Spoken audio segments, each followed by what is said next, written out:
తెలంగాణకు బీళ్లతోని పూర్తి స్థాయిలో ఆనాడు ఎండిపోయిన తెలంగాణకు మాగాణంగా మార్చడానికి లక్షల ఎకరాలకు నీళ్లు ఇవ్వడానికి కేసీఆర్ గారి నాయకత్వంలో 10 ఏళ్ల పాటు జరిగిన ఒక భగీరథ ప్రయత్నంలో భాగమే కాళేశ్వరం ప్రాజెక్టు. కాళేశ్వరం అంటే ఆషామాషి ప్రాజెక్టు కాదు, ఒక భగీరథ ప్రయత్నం. తెలంగాణలో కేవలం 4 ఏళ్ల కాలంలోనే మరి 45 లక్షల ఎకరాలకు నీళ్లు ఇచ్చే ఒక అద్భుతమైన ప్రాజెక్టు నిర్మాణం చేస్తే అందులో 100 అంకాలుంటే 100 కంపోనెంట్లుంటే ఒక్క బ్యారేజీలో 2 పిల్లర్లకు, అది కూడా ఈ కాంగ్రెస్ విధవులు చేసిన పని అనేది నాకు ఈ రోజు కూడా బలమైన నమ్మకం. మరి ఇవాళ భూకంపం 7+ భూకంపం వచ్చినా అక్కడ తట్టుకొని నిలబడ్డది మేడిగడ్డ.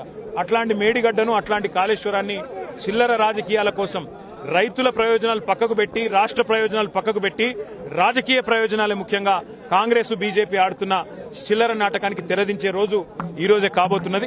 కేసీఆర్ గారు అన్ని కూడా స్పష్టంగా కమిషన్ ముందు ఏ రకంగా ఈ నిర్ణయాలు జరిగినాయనేది ప్రజాస్వామ్యబద్దంగా చెప్తారు.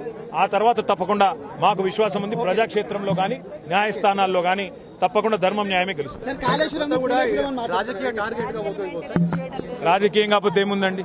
420 హామీలు ఇచ్చిన ఒక చిల్లర పార్టీ, ఒక చిల్లర ముఖ్యమంత్రి, గవర్నమెంట్ నడపచాతగాక ఆఖరికి ముఖ్యమంత్రి గారు పోర్ట్ఫోలియోలు ఇచ్చుదామంటే కూడా ఆయనకు పర్మిషన్ లేదు. ఢిల్లీకి పోయి కూర్చొని పోర్ట్ఫోలియోలు పంచుకునే దౌర్భాగ్య పరిస్థితుల్లో ఇంతకంటే ఎక్కువ తెలివితేటలు ఉంటాయని నేను అనుకోను. కాళేశ్వరమే కాదు, ఇంకా ఎన్ని కుట్రలు చేసినా, ఎన్ని కేసులు పెట్టినా, ఎన్ని కథలు పడ్డా ముఖ్యమంత్రి గారికి నేను ఒకటే గుర్తు చేస్తా ఉన్నా, నీ 420 హామీలు, నీ 6 గ్యారంటీల నుంచి ప్రజల దృష్టిని మరల్చాలని ప్రయత్నం చేసినా మల్ల నియ్యం ప్రజల తరపున అడుగుతూనే ఉంటాం. నువ్వెన్ని రకాలుగా వేధించినా నిన్ను వదిలిపెట్టాం, నీ కాంగ్రెస్ పార్టీని బొందబెట్టేదాకా వెంటాడుతూనే ఉంటాం. కేసీఆర్ గారు తెలంగాణ చరిత్ర. కేసీఆర్ ను ఇవాళ పిలిచి అది కూడా ఇరిగేషన్ గురించి మాట్లాడటము అంటే ఇది హనుమంతుడి ముందు కుప్పిగంతులు లాంటివి.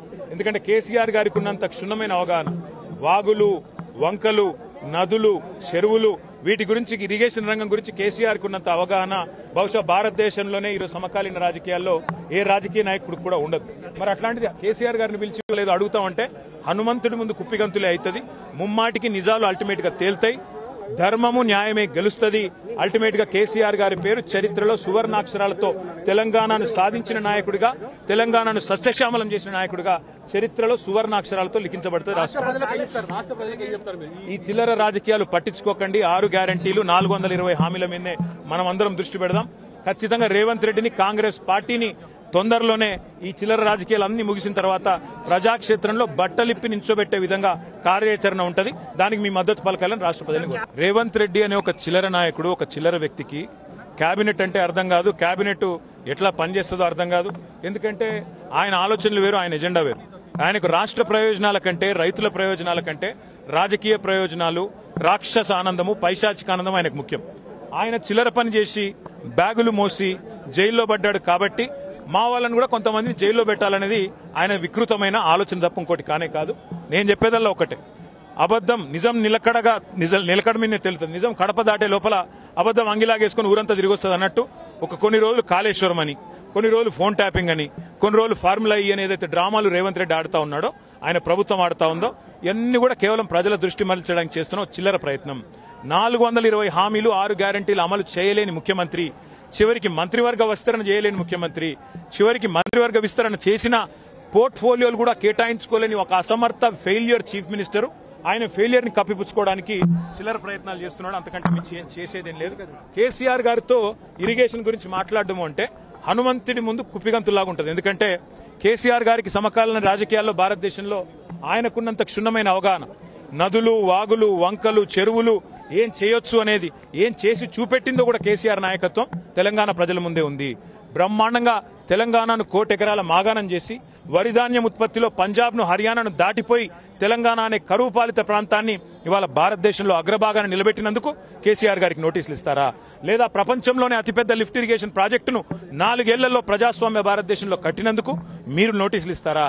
దేనికి ఇస్తారు కేసీఆర్ కు నోటీసులు?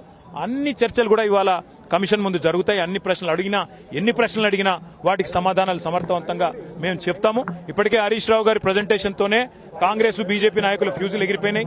ప్రజలకు కూడా మొత్తం వాస్తవాలు అర్థమైపోయినాయి. వాడు కొత్తగా చెప్పడానికి గానీ మరి అడగడానికి గానీ వాస్తవంగా ఏం లేదు. కానీ సాంకేతికంగా పిలవాలి కాబట్టి పిలుచుడని నేను అనుకుంటాను.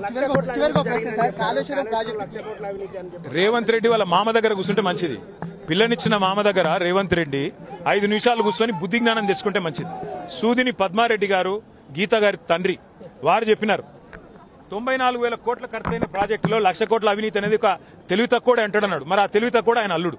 మా కర్మగాలి ఆ తెలివి తక్కువ ఇలా ఈ రాష్ట్రానికి ముఖ్యమంత్రి. కాబట్టి మేము అనేది ఏంటంటే రేవంత్ రెడ్డి గారు ముందు పోయి వాళ్ళ మామగారి దగ్గర కూర్చొని కొన్ని పాఠాలు నేర్చుకుంటే మంచిది. ఖచ్చితంగా కక్ష సాధింపు, రాజకీయ వేధింపు తప్ప ఇందులో ఏమీ లేదు. నిజం నిలకడ మీద తేలుతుంది. ముమ్మాటికి అల్టిమేట్ గా ప్రజాక్షేత్రంలో, న్యాయస్థానాల్లో ఎక్కడెక్కడైతే ఇవాళ ఈ విచారణను, ఈ వేధింపులను ప్రజలు గమనిస్తున్నారో 1 కోటి ఎకరాల మాగాణం చేసి పంజాబ్ ను, హర్యానాను దాటే విధంగా తెలంగాణలో వ్యవసాయ ఉత్పత్తి పెంచిన కేసీఆర్ గారి మీద వేధింపుకు పాల్పడితే తప్పకుండా ప్రజాక్షేత్రంలో ప్రజలే బుద్ధి చెప్తారు. ఏడాదిన్నర కాలంగా ఒక ప్రాజెక్టు డిపిఆర్ గానీ, కనీసం శంకుస్థాపన గానీ, ఒక ఇటుక పెట్టి కట్టే దాఖలాలు లేవు. ఎట్లా చూస్తారు కాంగ్రెస్ పార్టీ? ఎట్లా చూసేదేముంది, ఇటు కూలగొట్టడానికి వచ్చింది తప్ప కట్టనికి రాలేదు.